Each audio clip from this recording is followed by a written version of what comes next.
Morning students, आज हमारा lecture जो है that is based on physics. तो आज हम फिज़िक्स का टॉपिक करने जा रहे हैं motion in a straight line. सबसे पहले पढ़ेंगे motion in a straight line का मतलब क्या है कि जब भी कोई पार्टिकल स्ट्रेट लाइन में मूव कर रहा है तो उसमें क्या होगा, कितने तरह के मोशंस होंगे, उसके बारे में डिटेल जानेंगे। सबसे पहले पढ़ते हैं मोशन क्या है। Rest and motion. रेस्ट होता है कि जब भी कोई पार्टिकल अपनी पोजीशन पे, अगर मैं 3 एक्सिस यहाँ पे मान के चलूँ x, y एंड z, तो कोई पार्टिकल अगर अपनी पोजीशन पे ही रहे, like such particle start moving और यहाँ पे एक ही एक्सिस पे रह रहा है, ये यहाँ पे अगर मैं मान के चलूँ कि यहाँ पे ओरिजिन है तो ओरिजिन पे ही रहे, अपनी जगह से मूव ना करे, तो इस चीज़ को हम बोलते हैं कि वो रेस्ट पे है। कहाँ पे है? रेस्ट पे है, अगर वो पार्टिकल अपनी पोजीशन से मूव नहीं कर रहा तो। लेकिन यही पार्टिकल अगर मूव करना शुरू कर दे, लेट अस सपोज कि वो y की तरफ जाना शुरू कर रहा है, तो यहाँ पे चला गया, थोड़ी देर के बाद यहाँ पे चला गया, क्योंकि अब पार्टिकल ने मूव करना शुरू कर दिया है, तो इसको हम बोलेंगे कि the particle is in motion. So 2 तरह की चीज़ें हो गई, एक है रेस्ट और दूसरा है मोशन। अब हम आगे पढ़ते हैं मोशन होता क्या है। तो ध्यान से डेफिनेशन देखिएगा। Rest and motion are relative terms. Relative terms का मतलब क्या है कि ये दोनों जो हैं आपस में इंटरलिंक्ड हैं। एक का इफेक्ट जो है वो दूसरे पे पड़ेगा, दूसरे का इफेक्ट पहले पे पड़ेगा, तो they are relative terms. Nobody can exist in a state of absolute rest और ऑफ एब्सोल्यूट मोशन। कोई भी चीज़ एब्सोल्यूटली रेस्ट पे नहीं रह सकती और कोई भी चीज़ एब्सोल्यूटली मोशन में नहीं रह सकती। थोड़ा एक्सप्लेन करके समझते हैं, है क्या?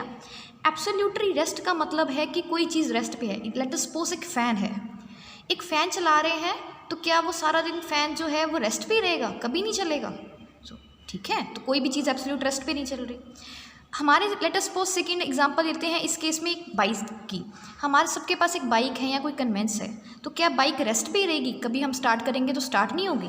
तो कोई भी चीज़ अगर मोशन में है तो मोशन में ही क्या रहेगी, या रेस्ट पे है तो रेस्ट पे नहीं। कभी ना कभी तो हम उसको ब्रेक लगाएंगे या कभी ना कभी तो उसको स्टार्ट करेंगे। तो कभी भी कोई चीज़ एब्सोल्यूटली रेस्ट या एब्सोल्यूट मोशन में नहीं होती। So I hope this is clear. Second concept जो हमारे पास बोर्ड में आता है कि टाइप्स बताइए कि मोशन की टाइप्स क्या हैं। तो हमारे पास 3 तरह के मोशन होते हैं। वन इज़ 1D, जिसको 1 डायमेंशनल मोशन कहते हैं। Second is 2 dimensional motion and third is 3 dimensional motion, जिसको हम नॉर्मली बोलते हैं 1D, 2D and 3D। Next देखते हैं क्या है 1 डायमेंशनल मोशन। तो डेफिनेशन ध्यान से देखिएगा, नोट डाउन करिए। पहले समझिए क्या है।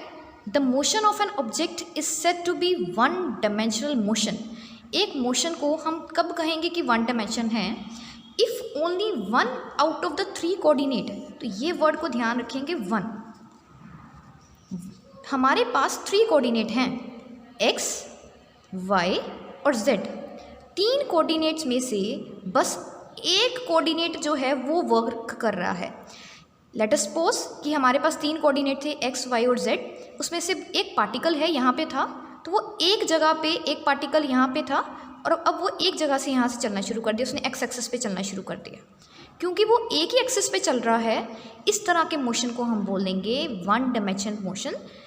चाहे वो x एक्सिस पे चले, चाहे वो y एक्सिस पे चले, चाहे वो z एक्सिस पे चले, पर एक सिंगल टाइम पे वो एक ही जगह पे चलेगा। या तो वो अकेला x एक्सिस पे चलेगा, या वो अकेला y एक्सिस पे चलेगा, या वो अकेला z एक्सिस पे चलेगा। तो एग्जाम्पल इसकी जो है, और याद रखिए कि बोर्ड में या ऑब्जेक्टिव्स में क्या क्वेश्चन आता है कि एक इसकी एग्जाम्पल बताइए 1 डायमेंशन की। तो एग्जाम्पल जो है ये याद रखनी है कि ऑब्जेक्ट जो है वो हमेशा स्ट्रेट लाइन पाथ ट्रैवल करता है। यहाँ पे भी आप देखिए, अगर एक्सिस पे था तो यहाँ पे ऐसे मूव कर रहा है, y एक्सिस पे था तो ऐसे मूव कर रहा है, z एक्सिस पे है तो ऐसे मूव कर रहा है। मतलब एक सिंगल टाइम पे एक ही तरफ जाएगा, एक सिंगल टाइम पे एक ही तरफ जाएगा। या तो x में जाएगा तब भी स्ट्रेट लाइन, y में जाएगा तब भी स्ट्रेट लाइन, z में जाएगा तब भी straight line. But the thing is 3 coordinate में से बस एक टाइम पे एक ही कोऑर्डिनेट जो है उसमें ट्रैवल करेगा। That is why this is called 1 dimensional. Second जो है वो हम करेंगे 2 डायमेंशनल। क्या है टू डायमेंशन में बस यही फ़र्क है कि यहाँ पे डेफिनेशन में 2 आउट ऑफ 3 लिखा है कोऑर्डिनेट। डेफिनेशन देखिए क्या है, the dimension of an object is said to be 2 dimensional motion if 2 out of 3 coordinate. अब 2 कोऑर्डिनेट काम करेंगे 3 में से। यहाँ पे अगेन मान लेते हैं एक्स एक्सिस है, वाई एक्सिस है, जेड एक्सिस है। पार्टिकल जो है वो 2 कोऑर्डिनेट्स के बीच में काम कर रहा है, मीन्स इन दोनों के बीच में। पार्टिकल अब इस 2 के बीच में मूव कर रहा है। क्योंकि 2 के बीच में मूव कर रहा है, हो सकता है वो एक्स वाई में मूव करे, हो सकता है कि वो वाई जेड में मूव करे, हो सकता है कि वो जेड एक्स में मूव करे। तो क्योंकि 2 एक्सिस का इस्तेमाल कर रहा है, इसीलिए इसको हम 2 डायमेंशनल कहते हैं। Is it clear? सो या नोट कर लीजिएगा।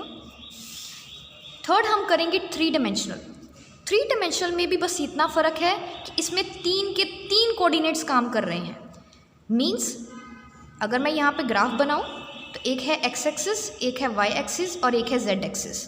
तो पार्टिकल जो है वो तीनों एक्सिस में काम कर रहा है। मीन्स वो यहाँ पे है भी है, यहाँ पे भी है, यहाँ पे भी है, लाइक सच।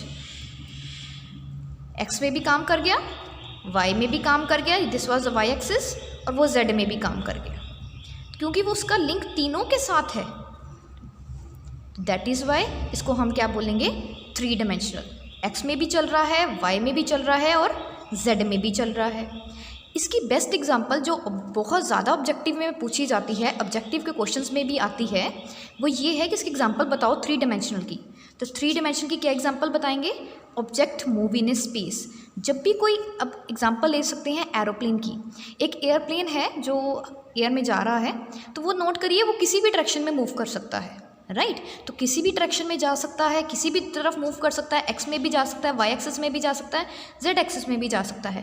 तो कोई भी ऑब्जेक्ट अगर स्पेस में मूव कर रहा है तो उसको हम बोलेंगे 3 dimensional.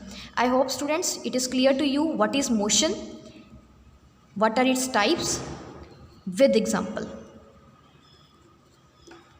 Thank you, and if you have any query you can ask in a group chat. Thank you.